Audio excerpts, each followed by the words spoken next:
오늘 저희들에게 주시는 은혜 말씀은 고린도 후서 13장 5절 한 절입니다. 고린도 후서 13장 5절. 신약 300면에 있는데요. 우리 찾으셔서 한 절이니까 우리 함께 다 같이 합독하도록 하죠. 고린도 후서 13장 5절. 같이 읽습니다. 너희가 믿음에 있는가 너희 자신을 시험하고 너희 자신을 확증하라. 예수 그리스도께서 너희 안에 계신 줄을 너희가 스스로 알지 못하느냐? 그렇지 않으면 너희가 버리운 자니라. 아멘. 하나님의 말씀입니다. 오늘은 믿음에 있는가 라는 제목으로 말씀을 나누려고 합니다. 스스로 이제 사실은 저에 대해서도 한번 돌아보는 그런 시간이고요. 가능하면 두 주에 나눠서 설교를 하려고 합니다. 우리가 늘 그러죠. 믿음으로 살자.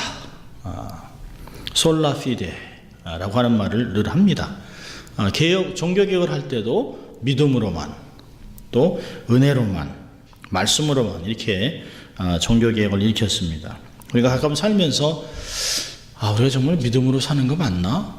우리가 믿음으로 산다고 하다가 보면 우리 안에 참 세속적인 모습도 참 많다.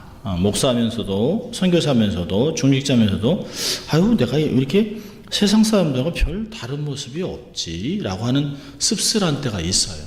어떤 툭 나오는 말이나 어떤 것을 결정할 때나 어떤 사건 속에서 반응하는 걸 보면 내가 믿음의 사람 맞나? 아니면 어떤 면에서 우리가 스스로 그럴 수도 있지만 상대방이 진짜 예수 믿어요? 라고 하면 마치 속에 있는 것이 들킨 양 깜짝 놀라기도 합니다. 그러면서 스스로 돌아보는 것이에요. 어떤 면에는 그 사람이 하는 말이 아니라 하나님께서 우리에게 사람을 통해서 너 정말 믿음으로 사는 거니? 정말 믿음이 있다고 얘기하는 게 맞아? 라고 이렇게 우리에게 도전하는 것 같아요. 사실 믿음이 크다 적다 말하지만 보이지 않습니다. 말하는 것을 파악하기 어렵습니다. 오늘 믿음에 있는가 자신을 시험하라. 시험하라고 하는 말은 되돌아본다, 성찰한다 그런 뜻입니다. 그렇다면 성숙한 신앙인은 항상 자신이 내가 신앙이 어떤지 신앙을 돌아보고 점검하면서 혹시 내가 너무 나태해지지 않았나? 너무 게으르지 않는가? 혹시 문제는 있지 않는가? 혹시 교만하지 않는가? 스스로 자꾸 점검할 필요가 있습니다. 모든 기계도 늘 점검하지요. 너무 녹슬지 않았나? 풀어지지 않았나? 그 큰 비행기가요. 나사 하나 풀어지면 추락을 합니다. 참 어렵죠. 로켓 하나도 발사하기 위해서 요만한 나사 하나가 잘못 틀어지면 그냥 공중 분해할 수 있어요. 저희 점검한다는 게 얼마나 중요한지 모릅니다. 하나님 앞에서 우리 자신에 대해서 눈이 떠야 됩니다. 사실 우리는 자신에 대해서 눈을 뜨는 게 아니라 눈이 앞을 보고 있기 때문에 다른 사람의 잘못이 너무 잘 보여요. 아이고 저 사람 왜 이래? 아이고 저건 뭐야? 아이고 쟤는 왜 저래? 아이고 남사스러워. 이게 다 우리가 기준을 가지고 남들을 보면서 합니다. 근데 우리를 들여다보는 눈이 없어요. 영안이 필요한 것이죠. 자신의 신앙을 점검하면서 비판할 줄 모르는 것. 그거 참 중요한 것입니다. 우리가 어떤 사람인지 모르면서 다른 사람을 자꾸 비판해요. 믿음이 좋네, 나쁘네, 세속적이네, 아유 싸나우네, 아이고 못됐네. 이게 다 우리가 갖고 있는 아주 변화무쌍한 기준을 가지고 다른 사람을 판단합니다. 우리가 정말 다른 사람을 비판하는 눈은 점점 밝아지고 점점 날카로워지는데요. 자신을 보는 눈은 자꾸 둔해집니다.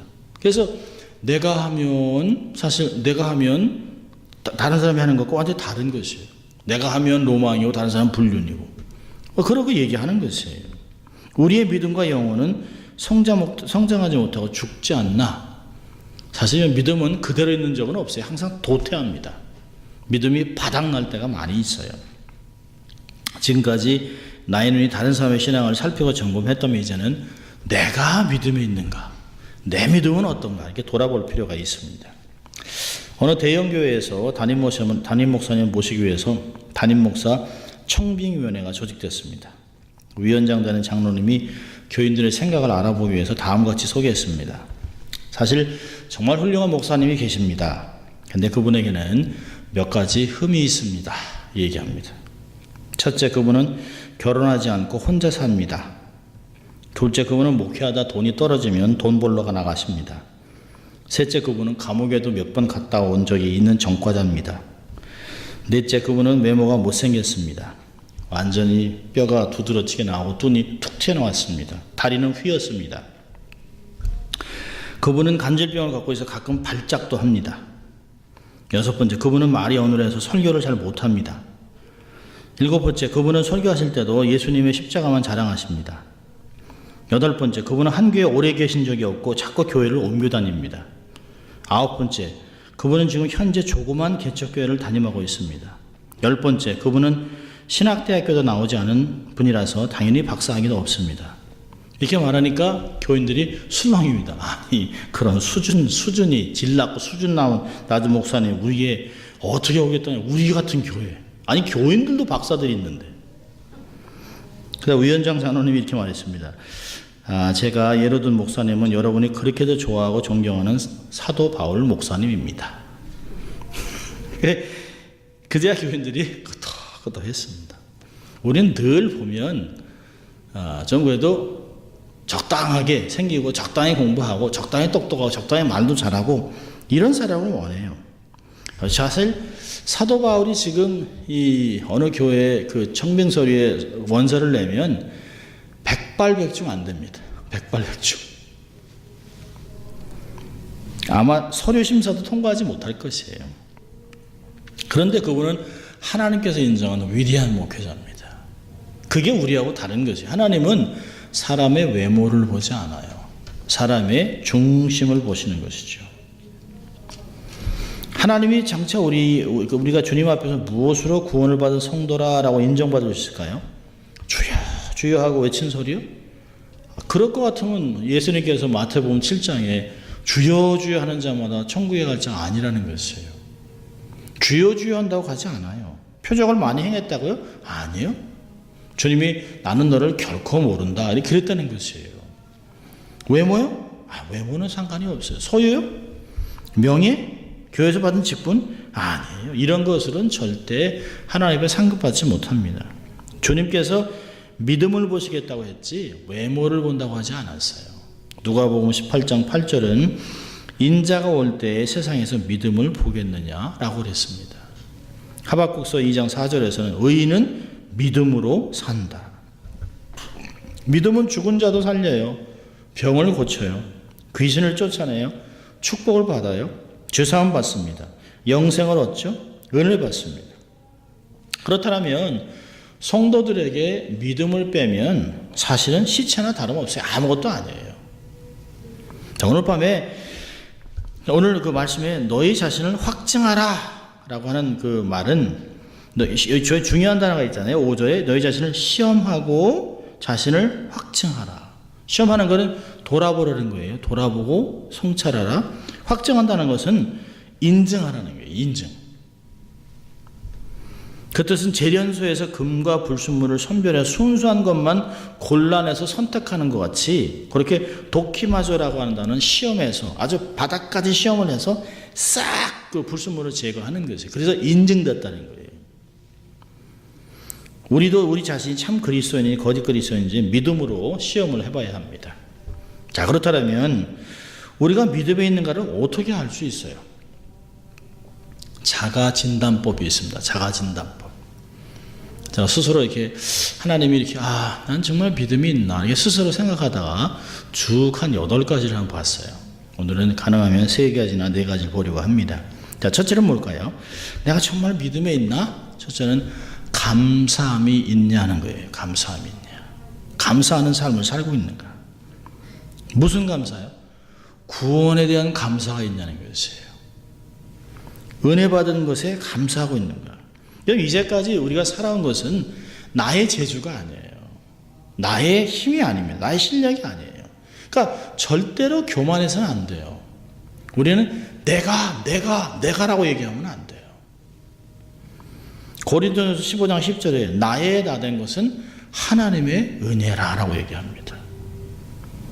그런데 느부갓네살이나 이런 그 아주 부자에 대한 이 예화를 쓸 때 보면 내가 나는 이런 말을 많이 합니다.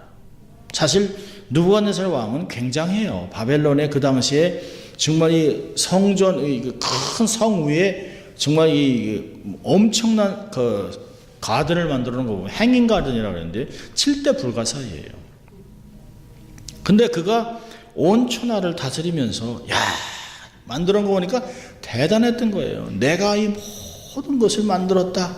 얼마나 놀라운 거 같은데 그 말이 들리기 전에 하나님이 그에게 말씀하세요.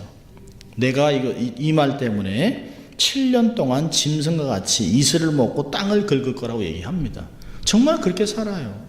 그리고 7년 후에 자기의 생각이 돌아와요. 그때서야 하나님이 자기가 원하는 사람에게 왕권도 주고 재물도 주는 것을 그때 알아요.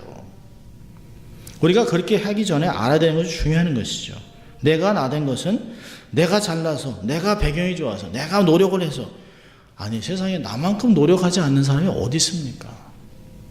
나보다 더 노력해서 정말 새벽에 갔다 밤에 들어와도 근근히 살아갑니다. 근근히. 그 사람이 못난 게 아니에요. 그런 걸 보면 내가 살아있는, 내가 건강관리를 잘해서 이제까지 살았나요? 아닙니다. 하나님의 은혜예요.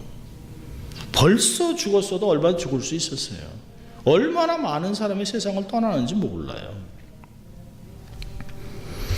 나의 나된 것은 하나님의 은혜. 여러분, 은혜를 경험하고 아는 것에 얼마나 내가 예민하게 느끼냐는 거예요. 여러분, 은혜에 무뎌지면 안 돼요. 은혜 받는 것에 자꾸 느껴야 돼요. 느낌이 있어야죠. 느낌이요. 알아야죠. 분별해야죠. 반응해야죠. 에베소 6장 24절에 그랬어요. 우리 주 예수 그리스도를 변함없이 사랑하는 모든 자에게 은혜가 있을지어다. 그렇다면 은혜를 받는 길은 하나님을 사랑하는 거예요. 하나님을 사랑하면, 정말 예수 그리스도를 변함없이 사랑하면 우리 삶에 은혜가 충만하게 임한다는 것이에요. 얼마나 감사해요. 빌립보서 4장 23절에서도 편지를 끝내면서 주 예수 그리스도의 은혜가 너희 심령에 있을 것이라. 그러니까 사도 바울이 알았어요. 내가 정말 이렇게 구약에 박식한 것도 하나님 내게 은혜를 주신 거예요. 자기가 헬라말로 잘하는 것도 하나의 은혜예요. 다소에서 태어난 게 하나님의 은혜예요. 모든 것이. 그러니까 나는, 내가, 우리 힘으로, 이건 절대로 은혜의 감사 표시가 아닙니다. 우리가 가끔 그러잖아요. 자식이 잘 되면 엄마가 얼마나 수고했는지 알아? 얼마나 너를 위해 기도했겠죠. 근데 정말 다른 아이들의 부모는 기도 안 하나요? 하죠. 너의 노된 것은 하나님의 은혜인 것을 잊지 말아라. 하나님 내게 큰 은혜를 주셨구나. 얼마나 감사하니. 이런 말들을 우리가 입에서 되뇌일 필요가 있다는 것이에요. 감사한다라고 하는 땡크는 think에서 왔다 그러잖아요. 생각하지 않으면 절대로 감사하지 않습니다. 우린 절대 생각 없이 살면 안 돼요. 너무 정신없이 뺑뺑 돌면 안 돼요. 정신 차리고 살아야 돼요. 그러면서 가끔 삶의 쉼표를 찍어야 된다는 거죠. 그래야 생각이 나요. 우린 너무 정신없이, 생각 없이 하루를, 일주일을 지나갑니다. 우리가 가끔 그러니 정신없이 한 주간 지냈어요. 우리가 예수 믿는 사람들도 그런 말을 해요. 그런 말을. 근데 사실은 그런 말을 하면 안 돼요. 우리가 생각하는 대로, 말하는 대로 됩니다. 정신없이 살아서는 안 돼요. 생각하고, 바른 것을 생각하고 돌아보고, 혹시 내 삶이 이렇게 돌아볼 필요가 있다는 것이에요. 그럼 사람들이 정말 어떤 것을 감사하고 살아야 될까요? 작은 것, 사소한 것들에 감사할 줄 알아야 됩니다. 여러분, 큰 돈 벌고 출세하고 성공하는 거, 자식이 잘 되고 건강, 이건 불신자도 해요. 불신자도. 적어도 우리는 불신자하고는 다르잖아요. 작은 것, 하찮은 것, 사고 안 난 게 감사하잖아요. 안 넘어진 게 감사하잖아요. 살아있는 게 감사하잖아요. 이런 작은 것들, 물 마시면서 감사, 작은 것들이 필요한 것이죠. 작은 감사가 뭘 가져올까요? 행복을 가져오는 거예요. 감사하지 못하니까 행복이 우리 삶에 못 느껴져요. 내가 행복한 적이 없어요. 행복했던 적이 없어요. 그러니까 감사를 안 하고 사니까 행복한 적이 없는 거예요. 미국 펜실베니아 대학의 심리학자 캐티 모길러라고 하는 사람이 북미 대륙 전 지역에 사는 18세에서 80세 사람 한 1700명을 조사했는데요. 나이가 들수록 산책 등 일상생활에서 기쁨을 얻어 젊은 시절보다 더 행복감을 느낀 것으로 나타났다. 젊은이의 경우는 사랑에 빠지거나 처음 차를 사거나 처음 얻은 자녀의 작은 손가락을 지켜보고 발바닥을 찍고 그래가지고 이뻐 나중에 지나면서 별거 아니에요. 사실 아무것도 아니에요. 사실 다 자기들 위해서 하는 거예요. 자기들 위해서. 자식들 그런 것도요. 특별한 경험을 통해서만 행복을 느껴요. 그런데요, 노인들은 특별한 경험뿐 아니라 걷던 길을 멈추다가 그냥 꽃을 보고도 행복해해요. 무엇이 사람을 행복하게 만드는가? 대답을 찾아봤는데요. 특별한 사건이나 환경이 아닌 행복을 만드는 것이 아니라 행복은 어디서도 찾을 수 있다는 걸 아는 것이라는 거예요. 내 삶에 행복의 요소가 굉장히 많다는 거예요. 볼 수 있는 것이 행복입니다. 느낄 수 있는 것이 행복이에요. 사실 느낌이 없다는 게 얼마나 무섭습니까? 뜨거운 걸 만지는데도 그걸 못 느껴요. 문둥병 환자가 그렇잖아요. 아주 평범한 일상생활에서 기쁨과 행복을 느끼는 것이 중요합니다. 옛날에 어른들이 그런 얘기를 했습니다. 사람들이 꽃을 좋아하기 시작하면 늙는 거야. 그 얘기를 들으면서 그런가? 근데 저 사실 저 같은 사람이 있으면 꽃집이 안 됩니다. 이렇게 사실 제 아내한테도 잘 꽃을 안 사주는 사람인데요. 주위에서 이제 꺾어서 줄 수 있으면 주고 이제 이런 스타일인데 잘 안 사는데 어느 사이부터 꽃이 참 좋아요. 저희 형님이 자꾸 늙나 하는 생각을 했는데 저희 형님이 가끔 꽃을 그렇게 찍어가지고 사진으로 보내요. 카톡으로. 어떤 때는 12장 이런 식으로 보냅니다. 근데 전 봐도 별로 안 예쁜 꽃들인데 그렇게 이쁘다는 거예요, 자기는. 그래서 늙나 보다라고 생각을 했습니다. 사실 젊은이들은 꽃 한 송이 갖고도 별로 아름다운 기쁨을 느낄 수 별로 없어요. 많이 사야 100일, 백송이 이렇게 해야죠 기뻐하죠. 한 송이 달랑 기뻐하지 않습니다. 근데 나이가 들수록 꽃몽우리 하나에서도 기쁨을 찾을 수 있어요. 여러분, 젊은이들은 행복을 흥분과 열정으로 정의하지만 나이가 들어서 노인은 고요하고 평화로운 것들, 그런 것을 여긴다고 발표가 나왔습니다. 연구진들이 행복의 유형을 조사한 결과 젊은이들은 출산, 하와이, 휴가, 알래스카, 낚시, 결혼, 에펠탑에서 사진 찍기 등 이라고 응답한 반면에 노인들은 배우자와 영화 보기, 자전거 타기, 햇빛 쬐기, 개 산책하기 등을 꼽았습니다. 그러면서 뭘 느끼는가 했더니 내가 이 오늘이 너무 좋다라고 느낀다는 거예요. 오늘 주신 하나님께 감사한다. 여러분, 우리는 너무 각박하게 살아가요. 하나님 우리에게 그렇게 살라고 하신 거 아니잖아요.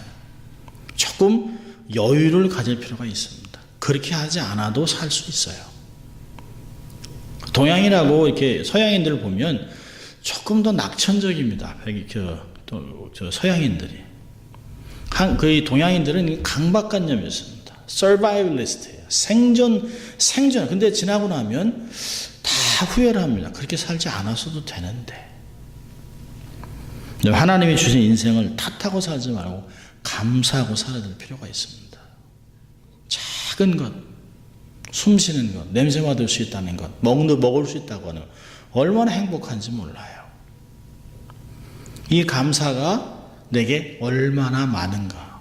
이게 바로미터라고 해요. 이게 감사가, 이 감사의 온도가 우리의 삶에 믿음을 드러내주는 것이에요. 그 감사가 행복을 드러내주는 것이에요. 감사가 많을수록, 감사하다. 행복하다라고 자꾸 말하고 되뇌일 필요가 있습니다. 왜 난 이렇게 불행해? 되는 게 없어. 안 돼. 라고 생각하면 늘 부정적이에요. 감사가 넘치기를 바랍니다. 얘기하잖아요. 쉬지 말기도 범사에 감사하고 항상 기도하고 항상 기뻐하고 쉬지 말기도 범사에 감사하라. 이는 너희를 향한 하나님의 뜻인데 주 안에 너희를 향한 하나님 뜻이라는 것이에요. 범사에 모든 것에 감사하는 것이에요. 정말 감사는 힘들고 어려울 때 나와요. 시편 기자가 자기가 고난을 통하여 하나님의 법도를 깨달았다고 얘기합니다. 모든 것에 하나님은 주셨어요. 자, 두 번째로는요. 두 번째 자가진단법은 뭐냐면 나는 미래지향적인가? 나는 얼마나 미래지향적으로 사는가? 이런 과거는 묻고 가는 것이에요. 과거는 자꾸 캐는 게 아니에요. 이런 과거를 통해서 자꾸 어떤 것을 이렇게 막 아파하거나 묶이면 안 돼요. 과거를 통해서는 배우는 거예요. You learn from the past. 과거를 통해서 이렇게 해서는 안 되겠구나. 이렇게 하면 되네. 이렇게 하니까 참 좋구만. 이건 안 좋아해. 버려야지. 이렇게 배우는 거라는 거예요. 배우는 거. 경험되지는 것이에요. 과거를 통해 배우지 않는 사람은 삶의 고통을 반복합니다. 과거를 통해 배우지 않고 집착하고 삶의 상처를 되새기는 사람은 진짜 전진할 수 없어요. 이런 과거는 디딤돌이에요. 디딤돌. 거침돌이 아닙니다. 과거는 반드시 정리해야 돼요. 내 마음에 격분하게 하는 것. 아픔과 상처를 정리해야 됩니다. 과거가 내 삶을, 내 발목을 붙잡게 하면 안 돼요. 이런 과거로 상대방을 묶어도 안 돼요. 저거 10년 전에 저 사람이 20년 전에 내가 미국 처음 왔을 때 못살게 굴었지. 두고 봐. 내가 반드시 성공해서 당신 꺾을 거야. 이러면 행복할 수가 없어요. 우리가 상대방을 묶고 그렇다면 기억할수록 묶이면 내가 어떤 것을 딱 생각할수록 분이 나고 막 그냥 억장이 무너지는 것 같고 막 가슴이 쪼여지고 그러면 그건 사단이 역사하는 거예요. 그건 내 삶에 아무 필요가 없는 것들이에요. 버려야 되는 것이에요. 버려야 돼요. 우리가 왜 미래지향적이 돼야 될까요? 왜냐하면 하나님이 나의 삶을 붙잡아주는 것을 확신하기 때문에 그렇습니다. 전도서 7장 10절도 우리가 늘 되뇌이잖아요. 전도서 7장 10절을 보면 옛날이 오늘보다 나은 것이 어찌미냐 하지 말라. 이렇게 묻는 것이 지혜가 아님이니라. 내일이 더 좋은 거예요. 왜냐하면 내일은 주님을 만날 날이 하루가 더 가까워진 거예요. 죽을 날이 가까워졌다는 건 부정적인 얘기예요. 하나님께 돌아가는 날이 하루가 가까워진 거예요. 저는 가끔 양로원이라는 데 가면 그런 얘기를 했어요. 주님 만날 날이 가까웠죠, 권사님? 그 얘기를요, 반대로, 죽을 날이 얼마 안 남으셨네. 그럼 얼마나 놀라겠어요. 얼마나 놀라겠어요. 똑같은 얘기인데, 사실 똑같은 얘기인데요.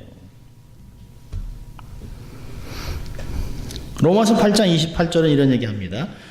우리가 알거니와 하나님을 사랑하는 자, 곧 뜻대로 부르심을 입은 자들에게는 모든 것이 합력하여 선을 이루느니라. 모든 것이 다 난 너무 실수해가지고 그 실수 때문에 얼른 막 이렇게 죽을 것 같은데요. 이걸 통해서 하나님이 선을 이루어요. 내 실수를 통해서 내가 배우잖아요. 어떤 때는 내가 실수가 아닐 수 있고 억울함을 당할 때도 있어요. 속상하죠. 근데 이런 것을 다 협력하여 하나님의 선을 이루세요. 하나님은 다 갚아주세요. 잃어버린 건 날짜를 계산해서 도와주실 것이에요. 저는 믿는 게 있어요. 내 세대에 안 돼서는 다음 세대에 하나님 주실 것이에요. 그러고서 믿는다면 미래지향적이에요. 더 좋아질 텐데요. 더 나을 것인데요. 지금보다 후회가 좋아질 것이라는 거예요. 지금은 비록 이렇더라도 내일도 해가 떠요. 내일 정말 좋은 일이 생길 것이에요. 자, 그런데 로마서 8장 28절에서 우리가 기억할 것은 만사 형통이 아니라는 것이에요. 하나님이 합력해서 선을 이룬다는 건 내가 원하는 게 아니에요. 하나님이 원하는 삶이 이루어진다는 것이에요. 그러니까 내가 하나님 믿는 거예요. 내가 실수했어도 하나님이 그걸 통해 하나님의 뜻을 이룬다는 거예요. 하나님의 선, 하나님의 계획을 반드시 이루신다는 거예요. 우리는 실수해요. 우리는 무지해요. 방향성을 잃어버릴 수도 있어요. 근데 하나님이 그걸 합력해서 다 부족한 것은 채우고 없는 것은 주고 또 틀어진 것은 펴주시고 하면서 우리 삶을 이렇게 살살 몰아서 만드신다는 게 만든다는 거예요. 우리의 삶은 어떤 삶일까요? 원석입니다. 원석. 하나님이 우리의 삶을 보실 때 미켈란젤로가 그랬다는 거 아니에요? 큰 돌을 보고 이야, 그러니까 제자들이 뭐 알 것도 없는데 돌을 보고 저 돌 안에 엄청난 그게 있다는 거예요. 모르는데 이 사람은 그걸 보는 거죠. 그리고 아닌 것만 다 잘라내는 거예요. 아닌 것만. 그러니까 우리의 인생은 우리가 원석이기 때문에 불필요한 게 잘려나간다고 생각하는 것이에요. 10년, 20년이 지나고 나서 하나님이 원하는 사람으로 이렇게 변해나가는 것이에요. 너무 내가 머리가 휘어진다고 속상해하지 마세요. 그건 성숙해지는 것이에요. 우리의 인생에 많은 것들 하나 주신 거예요. 아니 머리에 소리가 내려야죠. 70, 80 되면 60 되면 80인데 머리가 그냥 막 챙챙하게 막 피부도 좋고 막 그냥 막 이러면 이상할 것 같아요. 저는 너무 사람이 적당히 늙은 모습도 있어야 중후한 모습이 있습니다. 중후한 모습이. 요즘 이렇게 보면 유튜브에 84세 할아버지가 이렇게 막 이렇게 보디빌딩을 해가지고 막 이렇게 근육이 막 이렇게 막 가슴이 쭉 갈라져 있어요. 그러니까 그 한국 할아버지인데 어디 나갈 때면 이렇게 꼭 탱탑을 입고 이렇게 막 이렇게 대머리에 그냥 흰머리에 막. 근데 그 아내가 아이고 남사스라라 옷을 홀랑 벗고 나가네. 그런 얘기를 하는데 뭐 어떤 사람들은 다 좋다고 하죠. 자기 멋에 살지만 건강해서 좋은 건 있지만 사실은 그거보다는 어떤 적당한 모습이 참 사실 좋습니다. 그런 사람이 몇 명이나 될 수 있겠어요.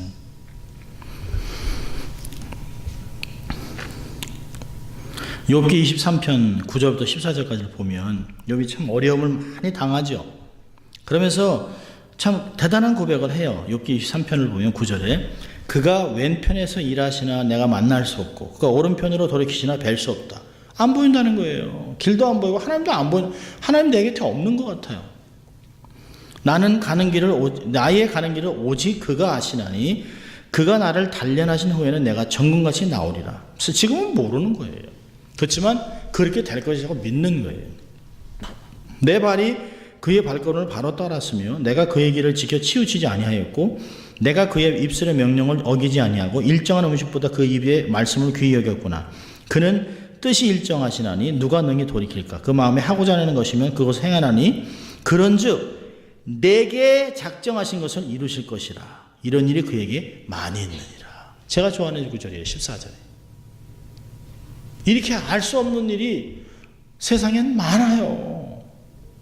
그런데 작정하신 것은 반드시 이룬다는 거예요. 하나님이. 하나님의 작정하신 걸 내가 어떻게 알겠어요? 하나님의 계획, 하나님의 섭리는 반드시 이루어져요. 내가 모르고 내가 거부를 해도 하나님이 이루어줘요. 근데 그런 일이 내게만 일어나는 일이 아니에요. 다 너무 많아요. 그게 일반이라 일상적이에요. 하나님의 일. 예레미야 29장 12절에서는요. 잘 아시는 말씀이죠. 나 여호와가 말하노라 너희를 향한 나의 생각은 내가 하나니 재앙이 아니라 곧 평안이요 너희에게 장래에 소망을 주려 하는 생각이라. 얼마나 놀랍습니까?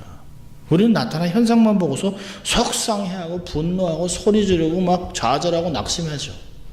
그런데 한 챕터만 지나가면 그래서 지나고 나니까 더 좋은 길로 하기 위해서 하나님이 그 길을 막으셨네.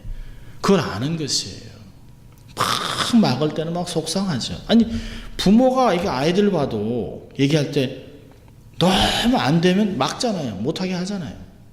근데 철들고 나면 그게 고마운 거예요. 부모님이 자기한테 한 게. 너무너무 감사한 거예요.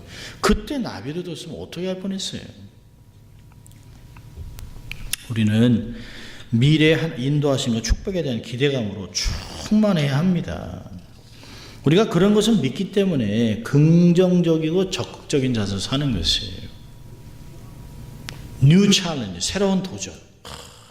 저 이제 안 집사님 보면 가끔, 야, 한국 사람이 저렇게 긍정적일 수 있나? 너무 긍정적이에요. 새로운 도전, 뭔데? 전 못할 것 같아요. 야, 참 사람이 참 다르죠. 저는 한 가지 이렇게 한 군데 있는 걸 좋아합니다. 저도 이게 저는 이게 보면 방에 이렇게 처박혀 있으면 누가 밖에서 불이 전까지는 몰라요. 하루 종일이라도 앉아 있습니다. 제가 책 보고 막 듣고 여기서만 있어요. 그러니까 권사님이 목사님 부르면 몇 번 불러야 제가 알고 듣고서 나와요. 새로운 도전을 별로 안 좋아합니다.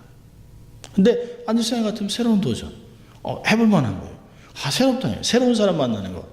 저 같으면 새로운 사람 만나기 뭐 힘들고 그러는데요. 하나님을 믿기 때문에, 미래를 믿기 때문에 새로운 도전을 맞이할 수 있는 것이에요. 기대감을 있는 것이에요. 미래는 하나님의 약속을 신뢰하면서 개척하는 것이에요. 그래서 파이니어라고 얘기하는 것이에요. 여러분, 이스라엘 땅, 팔레스타인 정말 척박합니다. 그 척박한 땅, 똑같은 땅을 보고 팔레스타인 사람들은 저주를 받은 땅이라고 그랬습니다. 그리고 그 땅을 유대인들에게 그 땅을 축복된 땅이라고 보는 걸 보고서 돈을 4배, 5배 받고 팔았어요. 자기들한테는 그냥 헐값에 팔고요. 유대인들이 그 땅을 사고 싶어 하니까 그 땅을 4배, 5배, 10배까지 받고 팔았어요. 그리고 자기네들은 전부 다 요르단 다른 나라로 가버렸어요. 근데 유대인들은 어떻게 이 땅을 축복의 땅으로 봤냐는 거예요. 하나님이 적과 꿀이 흐르는 땅이라고 했기 때문에 우리가 최선을 다해서 개척하면 그 땅이 그렇게 될 거라는 걸 믿는 거예요. 그리고 그것에서 최고의 농법을 만들었어요. 이런 방울도마도 있죠? 방울도마도. 방울도마도 유대인이 만든 거예요. 전 세계에 벌꿀이 죽어가는데요. 그 벌이 죽어가는데 벌을 생산해서 전 세계에 파는 나라가 유대인이에요. 유대교예요. 농법이 얼마나 기가 막힌지 몰라요. 바닷물을 끓여다가 그 물로 해서 땅을 비옥하게 합니다. 드리핑 농법이라고 그러는데, 드리핑이요. 물을 확 하고 주는 게 아니에요. 물을 똑 떨어뜨리게 합니다. 그래서 그 땅을 촉촉하게 만들어요. 그게 바로 사실은 시편 23편에 시냇가에 심기운 나무라는 뜻이 그 단어예요. 히브리어를 보니까 그 단어예요. 수로를 만들어 놨을 때, 수로들을 연결해 놨을 때, 연결한 것이 시내가 지나면 이렇게 조금씩 벌어지면 여기서 물이 똑똑 떨어지잖아요. 나무들이 그 곁에 심긴 나무가 바로 시냇가에 심긴 나무라는 거예요. 우리가 번역이 이렇게 돼서 그렇죠. 대단한 것이죠. 현실은 주어진 건 이렇지만 하나님이 내게 약속하셨다면, 하나님이 주신 거라고 얘기한다면, 이게 나에게 주신 이게 약속의 터라고 얘기한다면 이건 반드시 축복이 있을 거라는 거예요. 그러나 저절로 신학은 없어요. 내가 개척하고 그것을 개발해 나갈 때, 여러분, 하나님이 에덴 동산에다가 아담을 두고 뭐라 그랬습니까? 여호와께서 개척하라고 그랬어요. 개발하라고 그랬어요. work at it. 계속 좋게 만들어내는 것이에요. 여러분, 이스라엘 백성들이나 그 유대인들이 제일 좋아하는 약속이 뭘까요? 임마누엘입니다. 임마누엘. 하나님이 함께 하시면. 하나님이 함께 하지 않으면 무슨 소용이 있겠어요? 근데 하나님이 약속했잖아요. 마태복음 28장 20절에 내가 세상 끝날까지 너희와 항상 함께 있겠다. 그 약속이 얼마나 놀라워요. 그러니까 그 약속을 믿고 가는 거예요. 그 약속을. 어린아이들 이렇게 유치원 이렇게 막 이렇게 발표 같은 걸 하면 애들이 아이들이 하면서 선생님도 보지만 누굴 보나요? 자기 엄마 아빠 왔나 그거 봐요. 근데 모든 부모들은 자기 자식밖에 안 보여요. 사진 찍는 것도 자기 애만 찍습니다. 근데 거기에 막 응원하고 막 이럽니다. 아이들이 부모가 없으면 푹 키워죽죠. 근데 하나님이 세상 끝날까지 함께 하겠다. 성령님이 항상 함께 하세요. 약속만 있나요? 상급에 대한 기대감이 있잖아요. 내게 생명의 면류관을 주실 하나님, 금면류관을 주실 하나님. 사도 바울이 내게만 아니라 모든 믿는 자에게도 주실, 그걸 믿는다는 것이에요. 면류관을 씌워주실 주님 기대하는 것이에요. 그러니까 힘들고 어려워도 주님 어서 오시옵소서 마라나타를 외치는 것이에요. 나는 자꾸 과거 얘기를 하는가? 그럼 늙은 거예요. 자꾸 과거 얘기하면 꿈이 없는 거예요.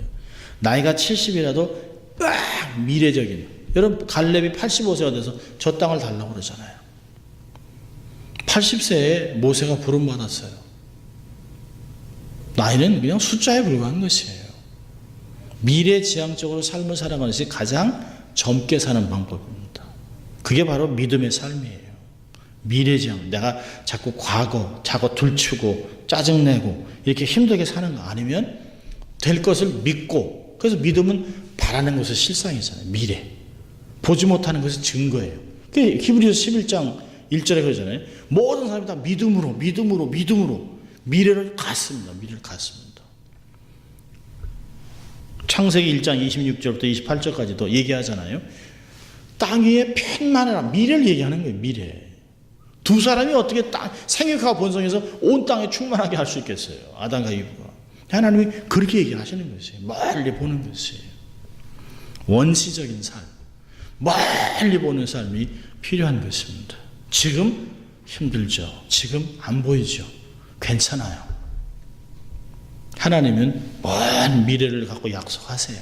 그 약속을 붙잡으면 미래지향적으로 삶을 살 수 있습니다.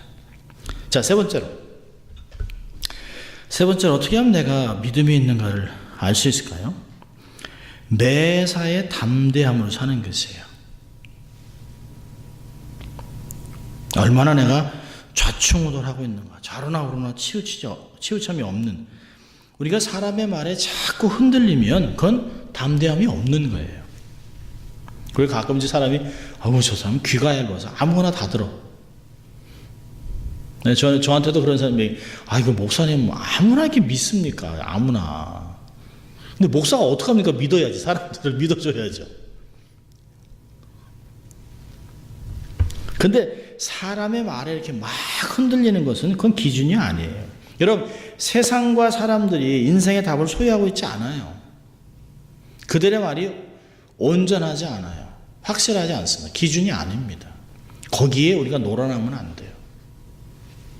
어릴 때 아이들이 막 욕하면 싸우잖아요. 근데 부모들이 뭐라 하니까, 야, 욕한다고 욕이 네 몸에 들어가냐? 너는 다른데. 얘기합니다. 근데 어릴 때는 그게 안 들리는 거예요. 욕해? 그냥 치고받고 하는 거죠. 지금 이제 나이가 이렇게 되면 욕해야 아이고 그러세요. 그냥 우리 가죠. 욕한다고 그거 싸웁니까? 여러분 사실 요즘 같으면 이제 글로벌 워밍, 누클리어 워, 테러, 지진, 폭풍, 이런 것들이 많이 우리를 근심시키죠. 근데 그때도 예수 믿는 사람들은 하나님이 온 세상을 통치하고 있다는 걸 믿는 거예요. 홍수가 막 나요. 그냥 막 쏟아집니다. 하늘이 그냥 구멍이 뚫린 것 같아요. 그런데 잠깐 반짝 해가 떴는데, 무지개가 떠요. 그럼, 이게 마지막이 아니에요. 하나님 말씀하신 통치하잖아요. 무지개를 주면서 내가 다시는 세상 사람들에게 물로 심판하지 않겠다. 하나님의 약속을 보니까 하나님 통치하는 걸 믿는 거예요. 하나님이 생사화복을 주전하고 있다는 걸 아는 것이에요. 살고 죽고 복받고 저주받는 다 주님이 하나님 주장하시는 거예요. 역대상 29장 11절 12절을 보면 여호와여 광대하심과 권능과 영광과 이김과 위엄이 다 주께 속하였으니 천지에 있는 것이 다 주의 것이로소이다. 여호와여 주권도 주께 속하였으니 주는 높으사 만유의 머리심이니이다. 부와 귀가 주께로 말미암고 또 주는 만유의 주제가 되사 손에 권세와 능력이 있사오니 모든 자를 크게 하심과 강하게 하심이 주의 손에 있습니다. 그렇죠. 어릴 때 그러잖아요. 뛰어야 벼룩. 주님의 손 하나 있는 거예요. 주님의 손 안에. 온 우주를 쥐고 있는 그 주님 안에 있는데 내가 거기서 평안을 누려야죠. 히브리서 1장 3절에서는 그래요. 예수님이 하나님의 영광의 광채의 본체 형상이라 그의 능력을 말씀으로 만물을 붙드시며, 만물을 붙들고 있어요. 말씀으로. 있으라 있는 거예요. 홍수가 와라 그러면 홍수가 오는 것이에요. 동풍이 불어 말려라 그럼 말리는 거예요. 하나님 전지전능하세요. 무소부재. 안 계신 곳이 없어요. 불꽃 같은 눈으로 내 삶을 다 들여다보고 있어요. 내 삶 전체를 다 보고 계세요. 완전하세요. 근데 그런 분이 선한 목자가 돼서 우리를 인도하신다는 것이에요.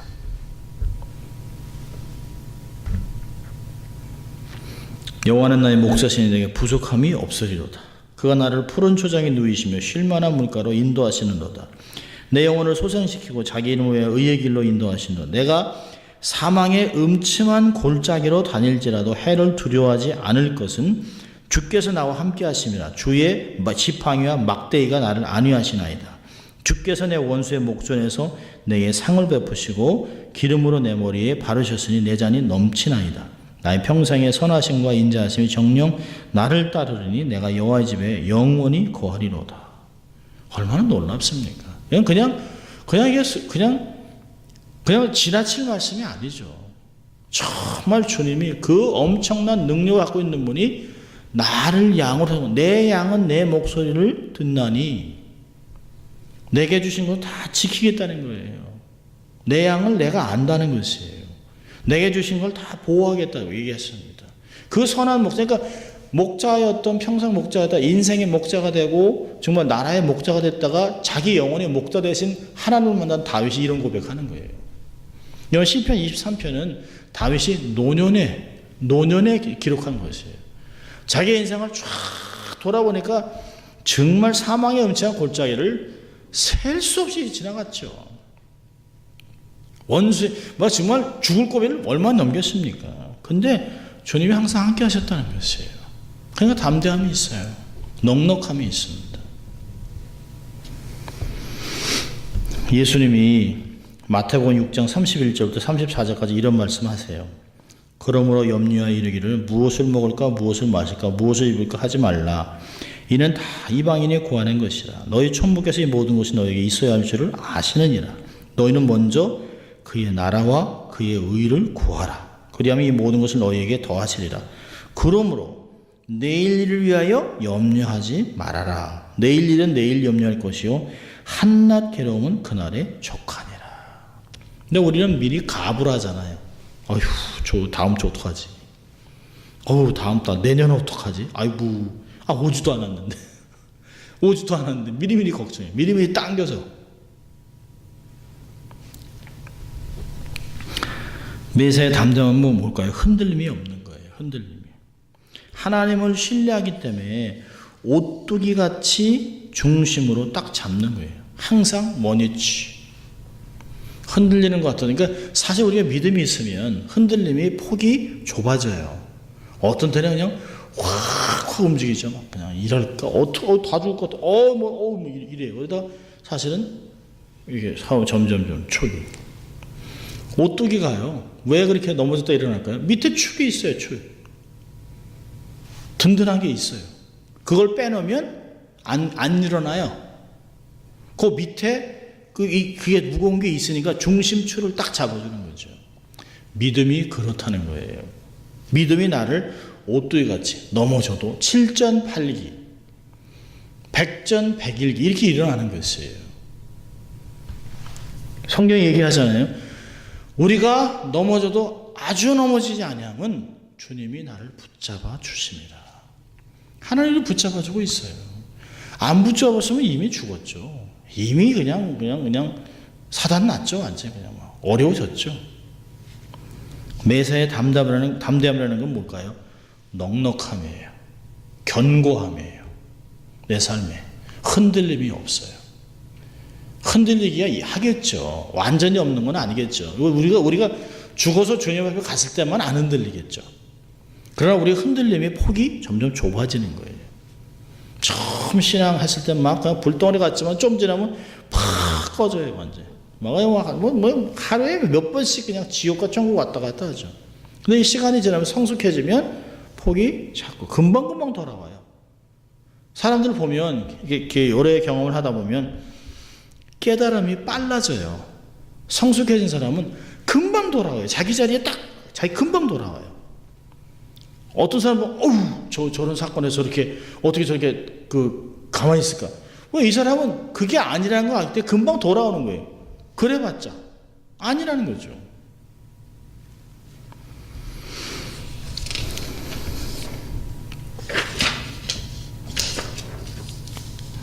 네, 다음 거는 너무 길어서 다음 주에 봐야 될 것 같습니다. 굉장히 많아요. 사실은 제가 혼자 스스로 이렇게 묵상하면서 하나님이 제게 주셨던 은혜들이에요. 난 정말 목사인데 믿음이 있나? 난 정말 직분자인데 가르치는 사람인데 믿음이 있나? 스스로 돌아보는 거예요. 근데 결국은 우리의 삶에 믿음이 있는가 없는 건 내 삶을 이걸로 비춰볼 때, 말씀 이렇게 비춰볼 내 삶에 나타나는 현상들을 보는 것이에요. 하나님이 두 주를 하실지 석주를 하실지 하나님이 우리에게 주신 것들을 돌아보면서 나는 정말 믿음이 있는가? 이 한 해가 가기 전에 난 정말 믿음이 있는가? 스스로 자가 진단하는. 그래서 병도 이게 자꾸 눌러보고 아픈가, 이게 통증이 있나 없나 느낌이 있나 자꾸 자가 진단 하잖아요. 열도 나면 약도 먹고 하는 것 같이 우리의 삶에 내가 정말 믿음이 있는가 좀 돌아보는 그런 삶이 되면 참 좋습니다. 내가 매사에 참 담대함으로 미래지향적으로 삶을 살면서 감사하고 늘 감사하는 삶을 살아간다면 우리 삶을 보면서 정말 저 사람 말하는 대로 고백하는데 정말 예수 믿나 봐, 하나님 믿나 봐 라고 하는 말들을 듣는 우리가 될 수 있기를 주의 이름으로 축원합니다. 기도합니다. 하나님 아버지 감사합니다. 오늘도 하나님 저희들을 말씀 앞으로 초청하셔서 우리가 마지막 때 정말 믿음의 삶을 살아가는지 스스로 돌아보고 성찰할 수 있도록 은혜 주신 것 감사합니다. 내가 직분자인 것을 만족하고 또 우리가 어떤 리더라는 것에 자만하지 않게 하시고 매 순간 하나님 앞에 독대함으로 믿음을 돌아보고 확신하는 저희들 될 수 있도록 도와주시고 그래서 믿음으로 삶을 살아내는 저희들 될 수 있도록 축복하여 주시옵소서. 감사하고 예수님 이름으로 기도합니다. 아멘.